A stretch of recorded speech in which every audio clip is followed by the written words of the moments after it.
बोलो सच्चिदानंद भगवान की जय।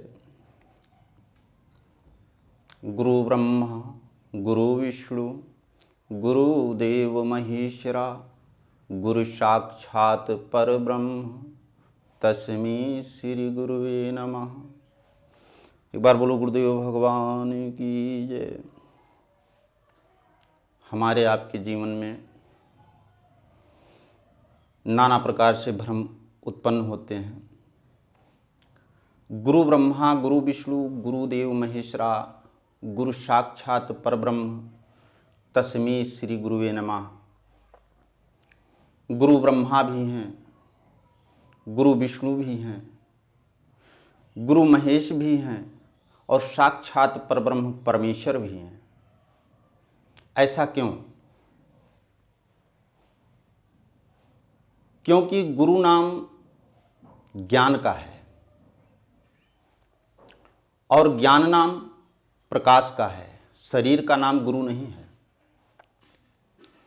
गुरु नाम ज्ञान का है और ज्ञान नाम प्रकाश का है और प्रकाश नाम परमात्मा जिसको हम सच्चिदानंद कहते हैं उन्हीं का नाम प्रकाश, जो सच्चिदानंद रूपाय विश्व उत्पत्ति आदि हेतवे तापत्रय विनाशाय श्री कृष्णाय वयम नमः। सत्य भी परमात्मा है, चित्त भी परमात्मा है और आनंद भी परमात्मा है। चित्त माने प्रकाश, जो स्वयं प्रकाश स्वरूप हैं, जिसको प्रकाश कभी किसी से उधार लेने की आवश्यकता नहीं पड़ती। सूर्य में रोशनी अगर है तो उस परब्रह्म परमेश्वर के ही कृपा से है। चंद्रमा में शीतलता यदि है तो उस परब्रह्म परमेश्वर की कृपा से ही है। इसीलिए गुरु नाम ज्ञान का है और ज्ञान नाम प्रकाश का है। गुरु नाम शरीर का नहीं है, क्योंकि दत्तात्रेय भगवान ने 24 गुरु किया, जिसमें अग्नि भी है। अग्नि का कोई शरीर तो है नहीं। जल है, जल का कोई शरीर नहीं है।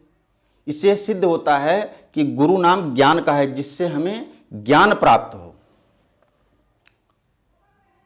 और गुरु हमें जीवन में करना क्यों चाहिए? कुछ लोग कहते हैं कि भैया गुरु बाजार में वही मंत्र देते हैं, पुस्तक ले आओ बाजार से, उसमें सब मंत्र लिखे रहते हैं, चाहे वो द्वादश मंत्र हो, राम तारा मंत्र हो या गायत्री मंत्र हो, कोई भी मंत्र हो, तो वो मंत्र हमें पुस्तक से मिल जाता है। फिर हमें जीवन में गुरु करने की आवश्यकता क्यों है?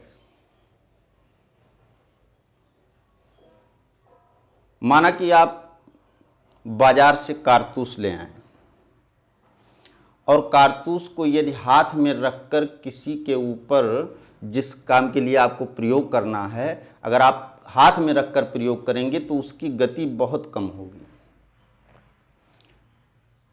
पहली बात तो हाथ फटने का डर रहेगा, दूसरी बात वो बहुत कम गति से चलेगा।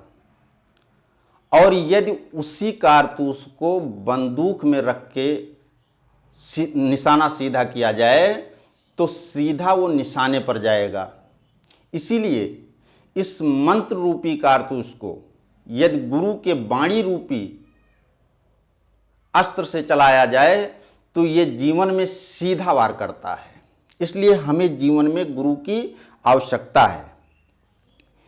कहते हैं तीर्थ नहाए एक फल, संत मिले फल चार, सतगुरु मिले अनेक फल, कहें कबीर विचार। यदि जीवन में सतगुरु की कृपा हो जाए, गुरुदेव की कृपा हो जाए, तो कैसा भी जीवन हो वो संवर जाता है। ये गुरु की कृपा से ही होता है और बिना गुरु के कृपा से कुछ संसार में संभव नहीं है। बिना गुरु के कृपा से संसार में कुछ संभव नहीं है। व्यक्ति को यदि मुक्ति मिलेगा, व्यक्ति को यदि भक्ति मिलेगा, व्यक्ति को यदि शक्ति मिलेगा, तो वो गुरु के कृपा से ही मिल सकता है। और गुरु की कृपा कब होगी? यदि आप मंत्र लिए हैं तो मंत्र दीक्षा लेने के बाद में गुरु सदगुरु वैद्य वचन विश्वासा, उनके वचनों पर आपको विश्वास करना है, ना कि उनके शरीर पर विश्वास करना है। बहुत लोग कहते हैं गुरु ऐसे हैं वैसे हैं, ऐसा कुछ नहीं है। आपको जो मंत्र दिया गया, जो दीक्षा दिया गया, उस दीक्षा रूपी मंत्र पर आपको उनके वचनों पर विश्वास करना है। गुर बिन भवनिध तरई न कोई, जो बिरंच शंकर सम हुई। गुरु के बिना व्यक्ति भवनिधि से तर नहीं सकता है। इसलिए हमारे आपके जीवन में गुरु की विशेष आवश्यकता है और गुरुदेव के ही कृपा से संसार में सब कुछ संभव है। मेरे श्रोता प्रेमियों, भक्त प्रेमियों, गुरु की अनन्य कृपा आप लोगों पर भी हो, मैं प्रभु से यही प्रार्थना करूंगा। और मैंने आज आप लोगों को गुरु के बारे में बहुत ही कम समय में, बहुत ही थोड़े समय में, बहुत संक्षेप रूप में जो बताया है, ये जीवन में धारण करने योग्य बातें हैं। और ईश्वर की कृपा रही तो अगले वीडियो में मैं गुरु महिमा के साथ ही आप लोगों के साथ में मिलेंगे और गुरु के महिमा के बारे में आप लोगों को कुछ ना कुछ ज़रूर बताएंगे। तब तक के लिए जय श्री राम, जय जय सीताराम। आप लोगों को जय श्री राम।